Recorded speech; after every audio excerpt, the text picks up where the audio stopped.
భూమా నాగిరెడ్డి మృతిపై ముఖ్యమంత్రి చంద్రబాబు తీవ్ర దిగ్భ్రాంతి వ్యక్తం చేశారు. తెలుగుదేశం కుటుంబ సభ్యులు మృతి చెందినందుకు చాలా బాధగా ఉందని సీఎం ట్వీట్ చేశారు. ఆయన కుటుంబ సభ్యులకు అండగా ఉంటామని భరోసా కల్పించారు. భూమా గుండెపోటుతో ఆసుపత్రిలో చేరారన్న విషయం తెలుసుకున్న చంద్రబాబు ఎప్పటికప్పుడు ఆయన ఆరోగ్యంపై ఆరా తీశారు. భూమా నాగిరెడ్డి కుమార్తె అఖిలప్రియతో మాట్లాడారు.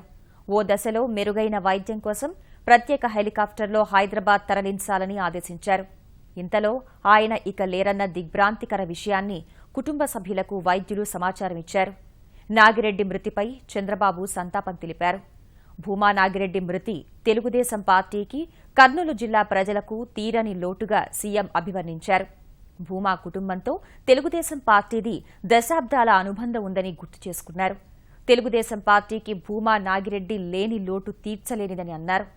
కర్నూలు జిల్లాలో తెలుగుదేశం పార్టీ బలోపేతానికి భూమా నాగిరెడ్డి ఎంతగానో శ్రమించారని తెలిపారు.